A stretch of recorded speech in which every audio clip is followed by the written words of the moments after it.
En una tierra herida, donde los corazones laten al unísono con el dolor del mundo y las almas arden de luto, se alza una voz que no trae condena, sino una advertencia. Quien pronuncia estas palabras no actúa como juez de las naciones, sino como un humilde mensajero de aquel que viene. Su mensaje no surge de la nada, emana de los más profundos sufrimientos del mundo, del grito penetrante de la tierra que tiembla bajo el peso insoportable de los pecados humanos, bajo el estruendo ensordecedor de bombardeos incesantes y el apenas perceptible, pero desesperado susurro de los olvidados y humillados. La idea del día del juicio no es un concepto lejano y abstracto, perdido en la niebla del futuro. Su aliento implacable ya se siente en las calles de ciudades y pueblos. Basta con mirar alrededor, el mundo está envuelto en el fuego de guerras interminables. En Gaza se abren ruinas devastadoras. En Kiev, miles de ojos infantiles inocentes están llenos de dolor huérfano. Y en Yarkov resuena un llanto inconsolable. Entre Israel e Irán ya se han producido ataques directos, y los cielos tiemblan por la amenaza invisible, pero palpable, de una colisión nuclear. Oriente Medio vuelve a sangrar, convertido en una herida abierta y purulenta. Ucrania sigue desangrándose, y nadie puede predecir cuándo se cruzará esa última línea, más allá de la cual no hay retorno. Sin embargo, no solo las guerras anuncian la llegada del fin de los tiempos. La reciente pandemia, que paralizó a naciones enteras, demostró claramente a toda la humanidad su increíble fragilidad. Las personas se encontraron encerradas en sus hogares, pero en lugar de abrir sus corazones a lo divino, los abrieron a un miedo abrumador. Y cuando llegó el momento de la oración y el consuelo espiritual, muchos no se inclinaron ante la cruz, símbolo de fe y esperanza, sino ante una pantalla parpadeante que solo transmitía pánico y ansiedad. Los desastres naturales también se multiplican a un ritmo alarmante. Tornados destructivos azotan América, inundaciones devastadoras cubren la India, poderosos terremotos sacuden Turquía y sequías implacables resecan África. La naturaleza, en este momento, no desata un castigo, gime, clama, como una mujer en dolores de parto. Pero estos dolores no anuncian el nacimiento de un mundo nuevo, sino la llegada del último día.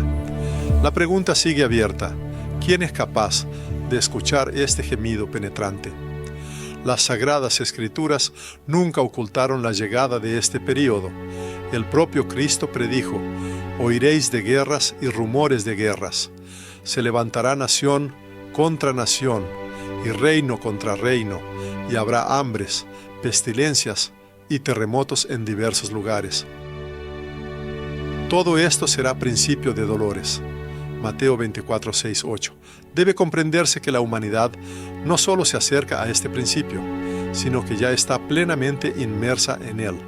Así como Noé construyó su arca, a pesar de las burlas de los que le rodeaban, así la Iglesia moderna construye incansablemente su propia arca, el arca del arrepentimiento sincero.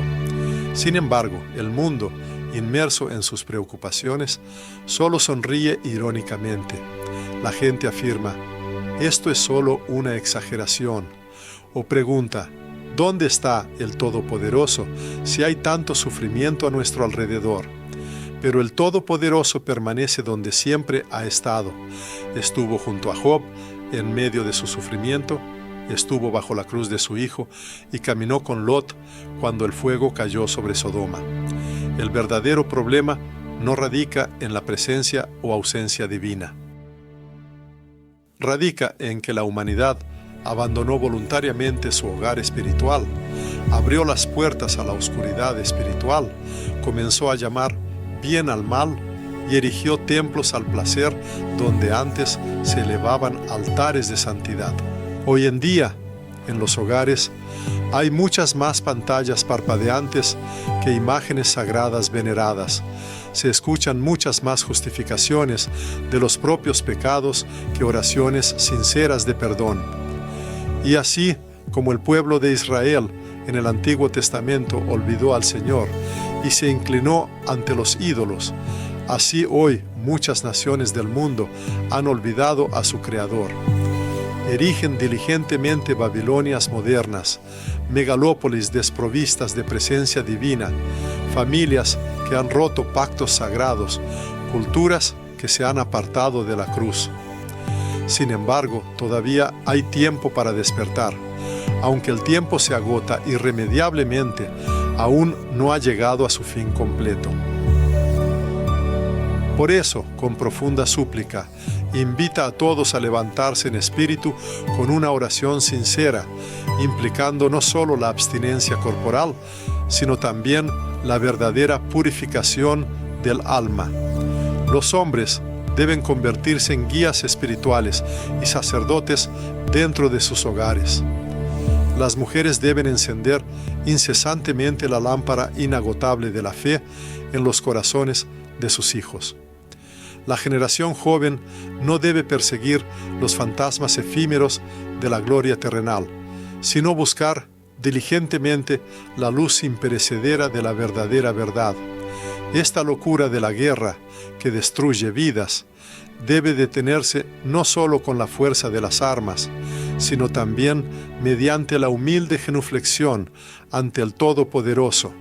La verdadera paz, según él, no surge de complejas negociaciones y acuerdos diplomáticos, sino de corazones contritos y humildes. Si los líderes de las potencias mundiales mostraran humildad y se postraran ante Dios, como el rey David, vestido de cilicio y con la cabeza cubierta de ceniza, el estruendo de las bombas cesaría inmediatamente. El obispo de Roma, actuando como padre en la fe, se dirige a todos los sacerdotes con una petición insistente, que abran las puertas de sus templos, incluso si el mundo circundante intenta cerrarlas. A los fieles les recuerda la necesidad de proclamar la verdad sin temor, a pesar de las posibles persecuciones y hostigamientos. Y a todos, sin excepción, les dirige un llamado: orar por sus enemigos. Y esto, según sus palabras, es el arma poderosa capaz de hacer temblar al propio infierno. Subraya que el día del juicio no es solo una fecha señalada en el calendario, sino más bien ese momento fatídico en que el corazón humano deja de latir espiritualmente para Dios. Para muchos, ese día ya ha llegado. Insta encarecidamente a no contarse entre ellos. ¿Cuántas vidas humanas preciosas deben ser sacrificadas aún en el altar de la codicia insaciable? ¿Cuántos niños inocentes deben ser enterrados bajo las ruinas de sus propios hogares antes de que las naciones del mundo finalmente escuchen y acepten la voz de los cielos? El hombre que se dirigió a la audiencia no habló como un estadista o un historiador, sino como un padre, como un devoto servidor del Todopoderoso, cuya conciencia ya no le permite guardar silencio. Su llamado fue desesperado y categórico: detengan, pongan fin a este conflicto, acaben con la maldición que, en esencia, están legando a sus propios descendientes. La humanidad ya ha probado plenamente los amargos frutos de la desunión, cuando un Estado se levanta contra otro, cuando hermanos levantan la mano el uno contra el otro. Hemos perdido la capacidad de reconocer en cada rostro humano la imagen divina, creada a semejanza del Creador. Y es precisamente en el momento en que esta visión sagrada se desvanece, cuando el verdadero infierno desciende sobre la tierra. Sin embargo, la batalla no comienza con el lanzamiento de misiles o la redefinición de fronteras. Nace en lo profundo del corazón humano, cuando éste se cierra a su prójimo, pronunciando las palabras: «Tú no me perteneces». En las Sagradas Escrituras, en el Evangelio de Mateo 5:9, se citan las palabras de Cristo: Bienaventurados los pacificadores, porque ellos serán llamados hijos de Dios. Pero, ¿dónde están? Pregunta el orador, esos hijos prometidos. ¿Dónde están esas manos que elevan cruces, símbolos de salvación y paz, en lugar de empuñar armas mortíferas? Él mismo ha sido testigo del dolor insoportable de madres que aprietan con cariño a sus labios las fotografías de sus hijos caídos. Ha escuchado las oraciones sinceras de soldados, susurrando palabras de intercesión en las trincheras por aquellos que están al otro lado de la línea del frente, por sus adversarios.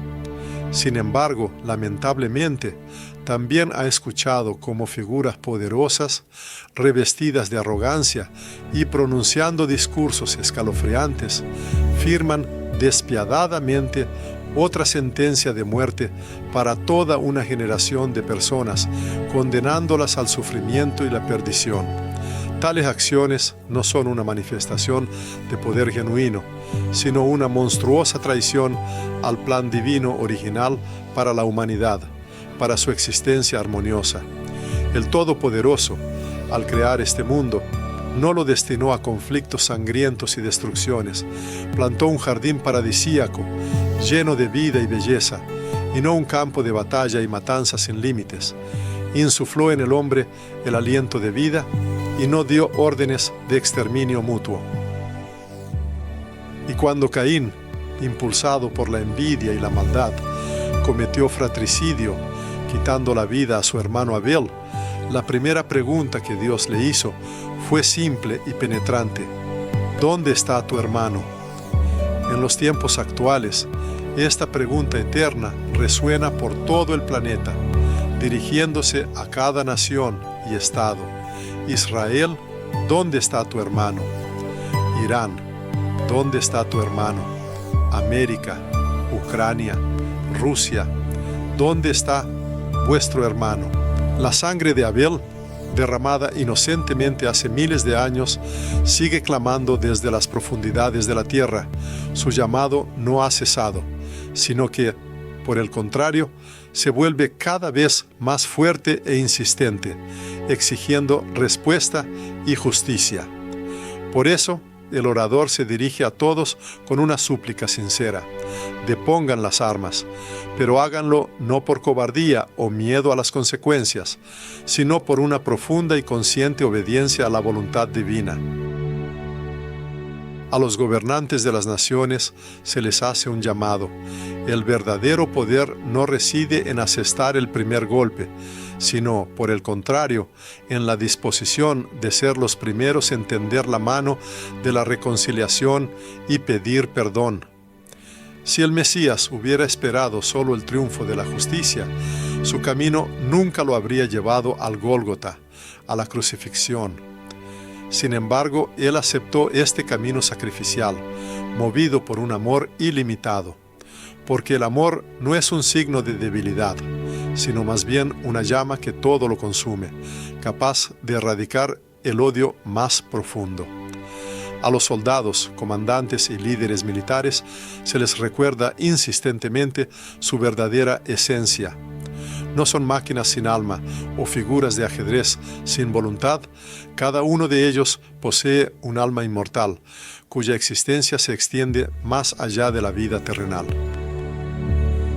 Por cada orden dada, por cada herida infligida, por cada lágrima derramada, deberán presentarse ante un juicio, no ante un tribunal mundano, sino ante el majestuoso trono del Todopoderoso. Se interpela a la Iglesia, se le señala su papel como último apoyo, último bastión y como fuente de luz que disipa la oscuridad. No debe guardar silencio ni avergonzarse de alzar su voz, llamando a todas las naciones a alcanzar la paz. No deben temer la ira de los poderosos gobernantes de este mundo. Su verdadero temor debe ser el silencio de los cielos. Que cada liturgia, cada misa, contenga a partir de ahora una súplica sincera por el cese inmediato de los conflictos armados.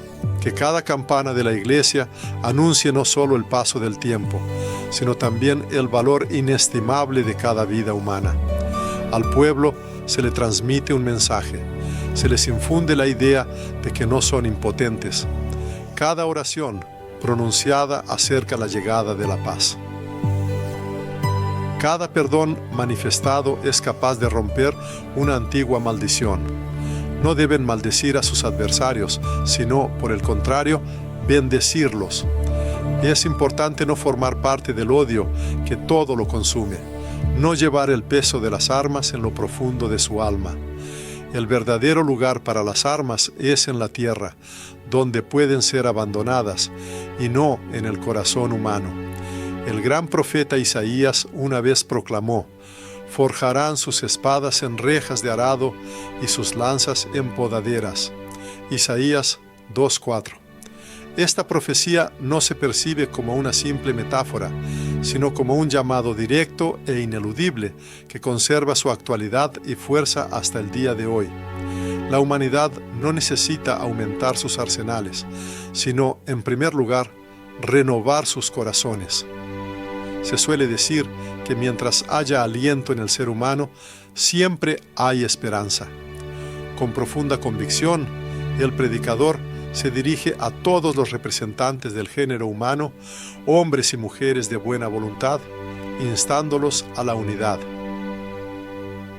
Les recomienda encarecidamente que eleven oraciones y observen ayunos para el cese rápido de todos los conflictos y discordias existentes. Además, les aconseja dirigirse activamente a sus líderes y salir a las calles no con consignas de odio, sino con iconos que simbolicen la fe y la paz. Aunque los demás los llamen locos, pues a este mismo hombre lo llamaron loco una vez, hasta que, contra todo pronóstico, cayó la lluvia tan esperada. Y si hoy alguien no puede detener las guerras globales que asolan el mundo, cada uno puede detener la lucha interna que ruge en su propio corazón. Que en él no haya lugar para la enemistad y la aversión. Que allí reine Cristo, y entonces el ser humano dejará de ser solo parte del proceso destructivo, transformándose en un verdadero constructor de paz. Dirigiéndose a sus hijos espirituales, les recuerda la antigua sabiduría que dice: el que tiene oído, oiga lo que el Espíritu dice a las iglesias. Apocalipsis 2:7. Esta cita, aparentemente, debería ser una estrella guía. Sin embargo, en el mundo moderno, millones de receptores auditivos están absorbidos exclusivamente por una cacofonía de ruido. Este ruido consiste en un flujo ininterrumpido de noticias, escándalos interminables, miedo omnipresente, intrigas políticas y un orgullo cegador. Al mismo tiempo, la voz de Dios, a pesar de todo, sigue sonando suave, extremadamente clara y sin ninguna demostración ostentosa, pero casi nadie es capaz de escucharla. En este momento, levanta y muestra al mundo un libro que muchos temen incluso abrir, el texto sagrado que la Iglesia ha leído durante siglos con profunda reverencia y temor, el Apocalipsis. Lo presenta no como una simple predicción de futuras catástrofes, sino como una profundísima revelación espiritual que arroja luz sobre el presente y sobre el destino eterno de la humanidad. Porque este libro no solo habla de destrucción universal, sino también de una revelación integral que expone verdades ocultas, un velo que antes ocultaba la verdadera esencia del ser, ahora se ha levantado, y en este espectáculo revelado no se encuentra otra cosa que la propia humanidad. San Juan, como se sabe, en sus escritos proféticos menciona a los temibles jinetes, la peste, la guerra, el hambre, la apostasía y también a la bestia que se levanta contra los justos.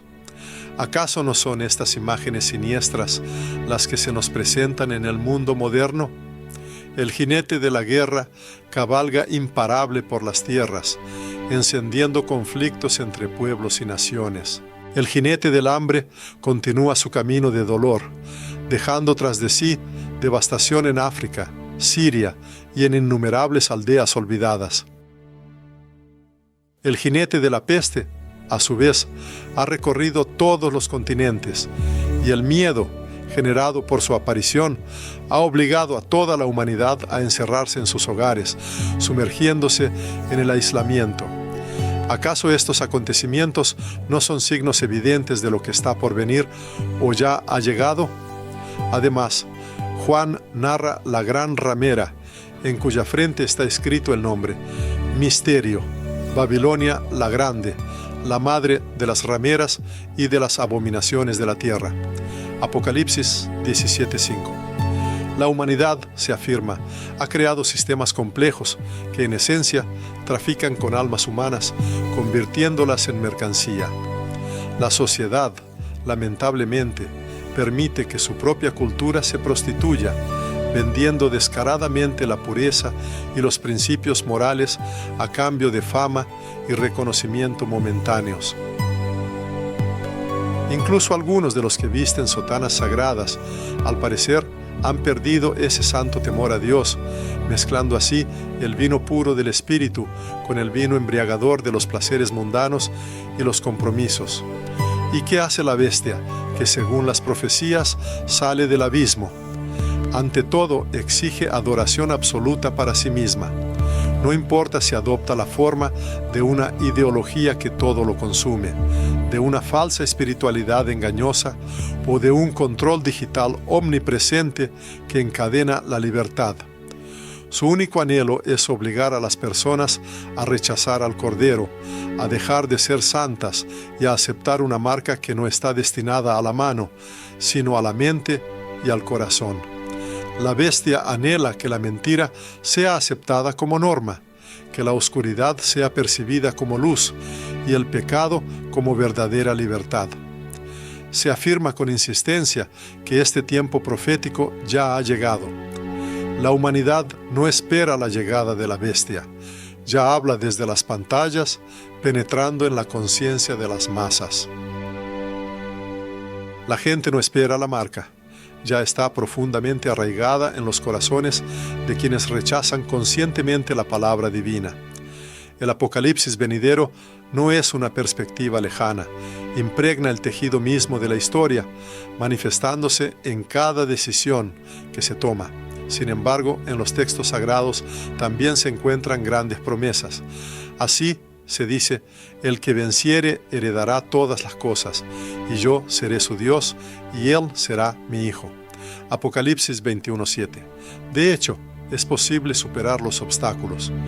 El camino a través de la oscuridad más profunda se puede recorrer no por la propia fuerza o sabiduría, sino por el resplandor del Cordero inmolado, que sigue vivo. La razón por la que el autor presta atención a esto es la siguiente: el mundo moderno no solo está amenazado, en esencia ya se ha condenado a sí mismo, no por la voluntad del Todopoderoso, sino por sus propias acciones. La humanidad, equivocadamente, eligió el camino hacia la perdición, llamándolo irónicamente progreso. Se erigió una semejanza de Babilonia, desprovista de cimientos de santidad. No es de extrañar que ahora se derrumben torres, ya sean estructuras financieras, políticas o culturales. Cualquier construcción que no esté erigida sobre la roca sólida, sobre Cristo, inevitablemente se desmoronará. ¿Quién se atreve hoy a predicar el arrepentimiento? Por todas partes se discuten los derechos, pero casi nadie menciona las obligaciones para con el Todopoderoso. Cada uno habla de sus propios intereses, pero pocos piensan en la eternidad. Sin embargo, en el libro del Apocalipsis, Juan contempló la visión de un cielo nuevo y una tierra nueva. Pero esta gracia está reservada solo para aquellos que resistieron el mal, que mantuvieron la fidelidad y no cambiaron su alma por placeres fugaces.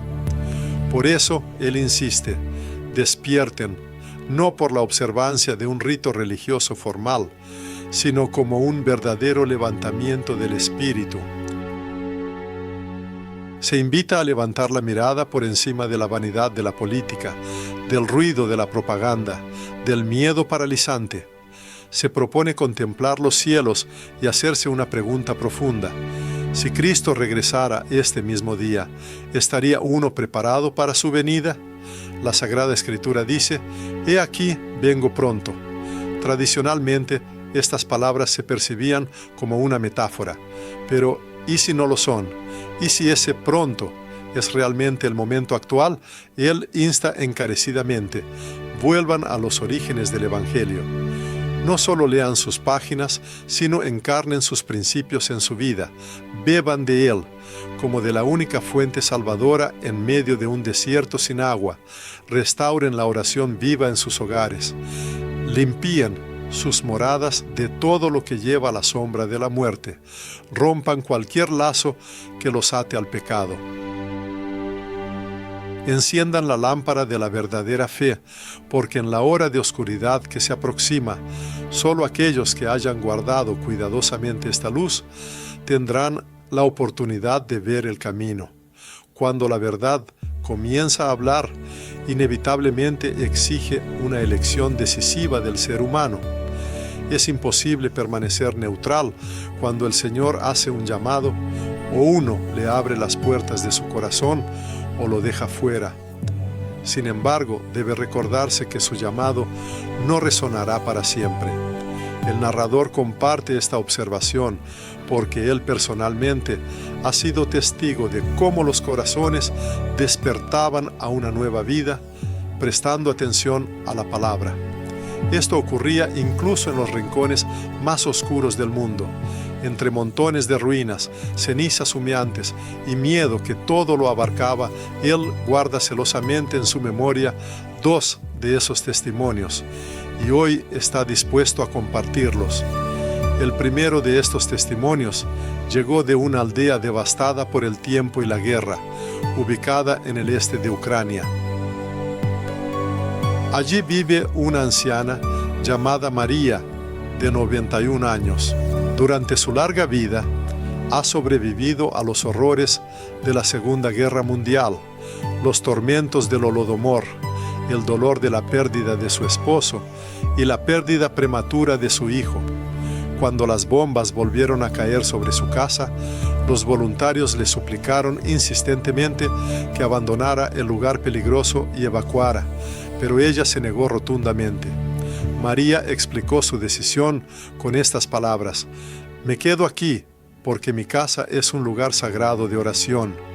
Cada mañana se levanta, enciende su humilde lámpara y en completa soledad eleva oraciones por sus enemigos, por los soldados, por aquellos que se han olvidado de Dios.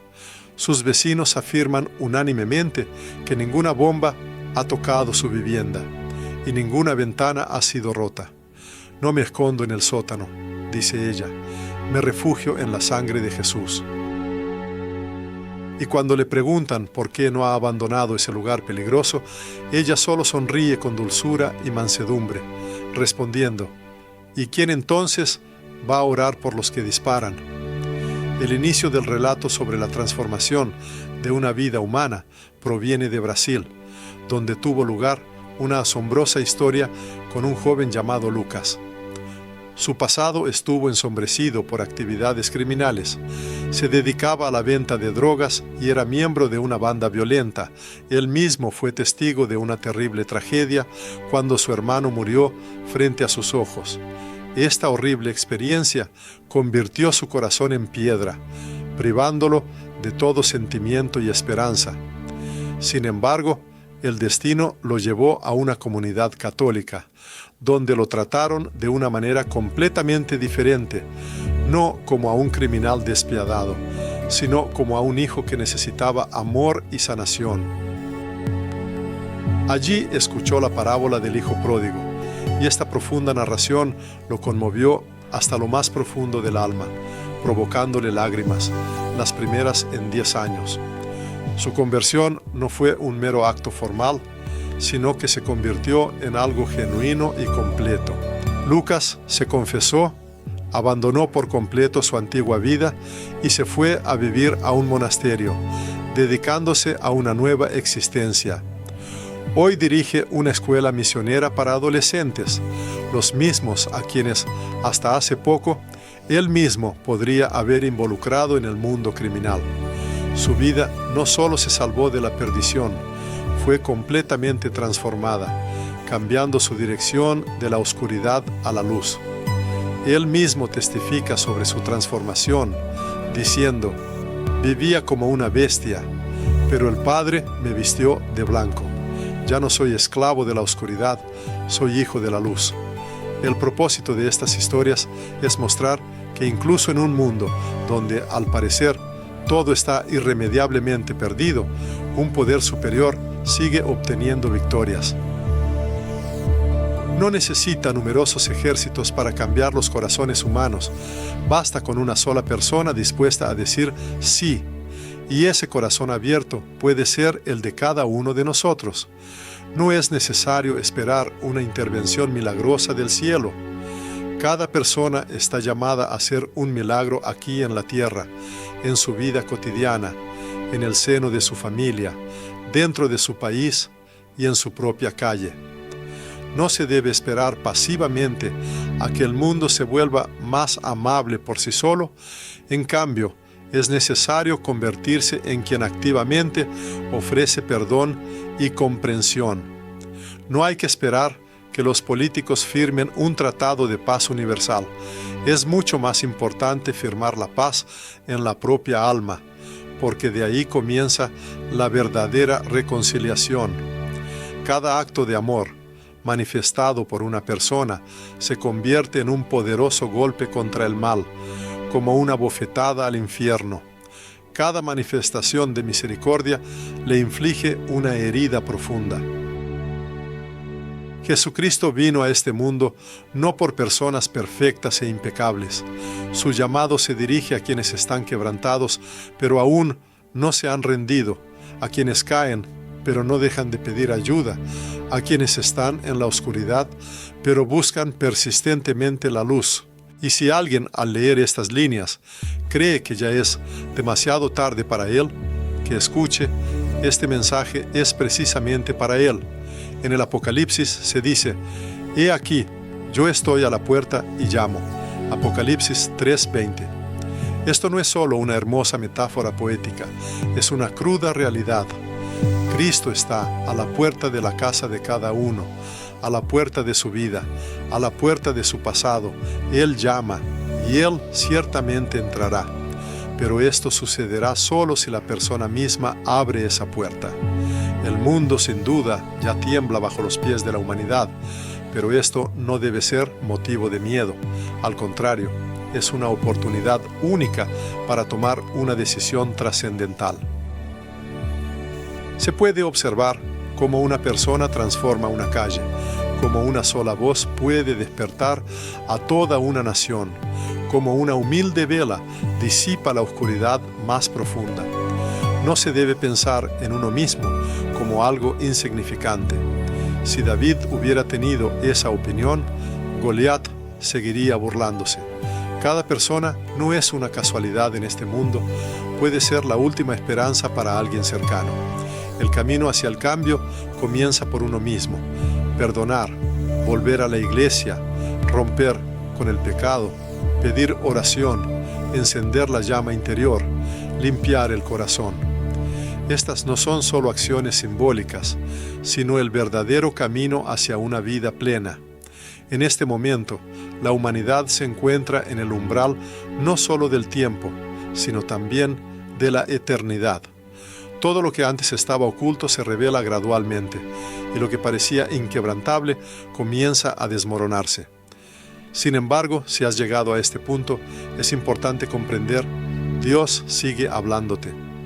Que leas estas líneas no es una coincidencia. No es solo un video, sino un llamado que viene del cielo. No son solo palabras, sino un poderoso martillo y una luz resplandeciente. El martillo está destinado a aplastar la mentira, y la luz a indicar el camino correcto. Miles de personas en todo el mundo buscan la verdad.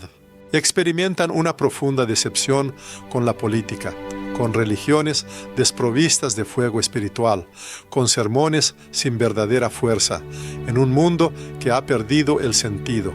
Pero el Señor proclama: yo soy el Alfa y la Omega, el principio y el fin, el que estuvo muerto, y he aquí que vivo por los siglos de los siglos. Apocalipsis 1, 17, 18.